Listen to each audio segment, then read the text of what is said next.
in camp. Jackson Powers Johnson out of Oregon, 6'3", 334 pounds, massive dude, but he runs a 5 flat. He's arguably the fastest guy in the center position in the 2024 draft, at least from the top kind of 10 centers. Monster body. I'll just give you my quick notes and then we'll watch some tape. Monster body that can really move, explosive as anyone you're going to see in the position right now in the National Football League. He's that kind of hip strength. Guy can put his foot in the ground and just move humans. Again, incredible hips for a big man. He plays with great awareness. He likes to punch and extend. His ability to punch and extend is high level, especially compared to the rest of this group. He does have an upright body profile that his athleticism masks more often than not. He's huge, 334 pounds, great hips, fast. So he does play upright. It does affect his footwork when he's got like a tight nose tackle on him. So he's got a tight shade that's like really a penetrator. He does have a tendency to step underneath himself. He loses leverage a little bit. He'll let a guy get into his chest. And he does give up his chest sometimes in pass pro. So he does put his hands down. He is good with his hands. But when you get him, especially when you see some of the combine stuff, he gets in the guard. Maybe we don't care about that as much because I think he's just going to play center. But when he does open up, there are a couple times his feet go the wrong way, gets a little bit underneath himself with his footwork, but that chest does expose itself. And as a defensive tackle, what you're looking for, man, can I get my both hands on that chest? Can I bull? Can I start doing moves off of that now? I don't know, honestly, how much that's going to affect this guy because when you say a center's 334 pounds and runs a 5 flat, his ability to drop anchor is ridiculous. So I just don't know if he's playing against, Dexter Lawrence for the New York Giants and he gets bulled. He might be able to take that first handprint and still drop anchor on this. I can't say that that's an impossible scenario. He just is a very, very good athlete. Let's check him out first and foremost.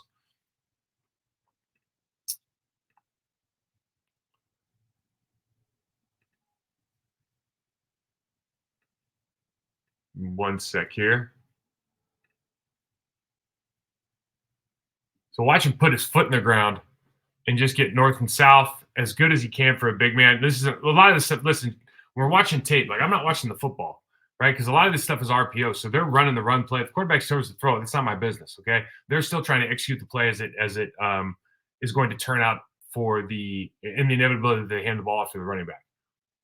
But that is just a very good example of a guy that can shift, put his foot in the ground, explode through that defensive tackle, turn his shoulders, and get vertical.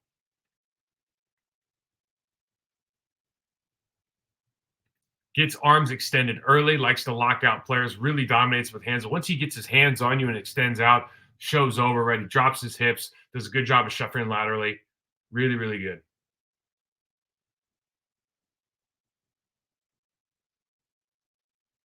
Really good awareness here. So he's got to see everything. It kind of opens up here and they run a game and ET on the other side. The right guard actually gets picked here, but the center comes up and jumps over to the B gap, takes care of that for him.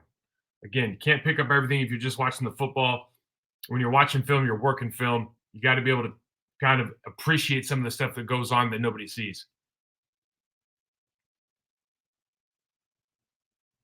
Talked about it, fast and projected center. So you watch him just come off the ball here and just see that hip explosion. Now, sometimes when you're that fast, you got to let your feet chase your hips. Gets a little bit overextended here. It ends up getting kind of losing this guy late. When you get that much pop, you got to be able to settle back down, control yourself, get low, get those hips back low again, marry the guy up, go hip to hip, and now you can kind of take him wherever he wants to go. He gets a little bit overextended here and gets beat. You got to get those hips back underneath, but that's just a technical thing. You can fix that easily. You just see the little details of when you're in a hole call, which means that you don't have anybody to block and you're the center. You're kind of playing center field here. Just stay square to the line of scrimmage for as long as you can in case there's an in rock or you don't want to get picked because you pick one side or the other. You want those shoulders, hips, knees, and toes pointed towards the line of scrimmage as long as possible so it's easy to make these switches with the right guard. Come over and help here. Just little things. Again, that might not matter to everybody, but when I see that, I just know he's not going to get picked. It's real simple.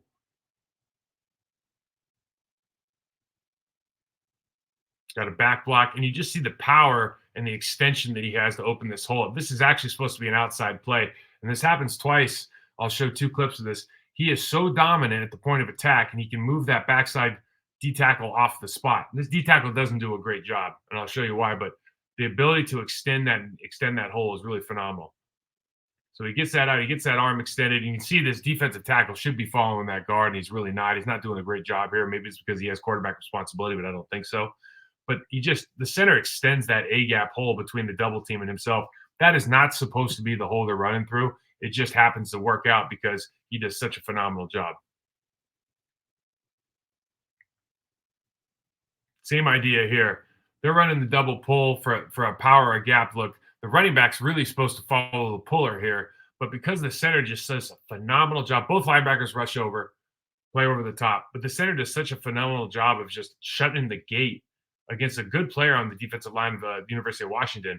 Running back just takes it right down the barrel, for an easy 6-yard pickup. Being able to stay square. This guy ends up getting on that edge. You can just see he's able to sink immediately and just drive through that player to the point which when he extends his hips, he actually ends up knocking his right guard right on his ass.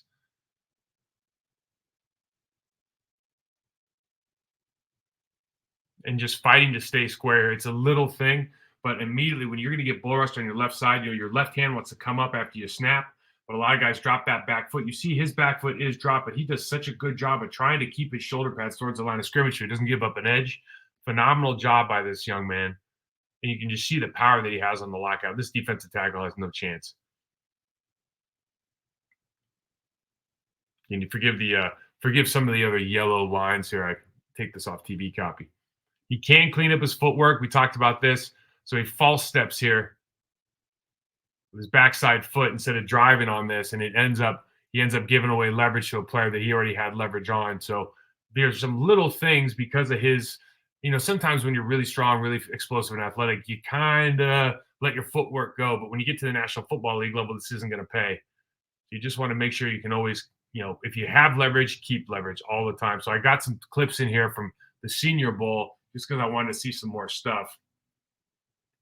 A couple of these, you see he kind of gives up an edge. Good job getting the hand inside. That's not going to work necessarily when you got the pads taped to you.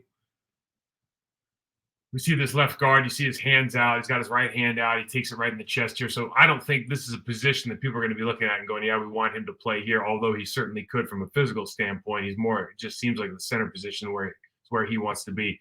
He steps forward. His feet are not really in a position to be successful, but you see that right hand just wins on the hip, and he just buries this guy into the ground. He's just so explosive and powerful. Backside here, you got poor footwork again. He wins with that inside hand. When I say poor footwork, that amount of stagger at the center position, you're just begging a guy to beat you across your face. He does get beat here, but he wins with that hand again. I think right here, if we're being honest, he's beat. When you have your pads taped up, he's not be able to grab that backside jersey, but you just see his ability to bury a guy because he's so strong. And again, at the guard position in particular, hands a little bit down. You see that we want to get square to the line of scrimmage. He's got a huge stagger already.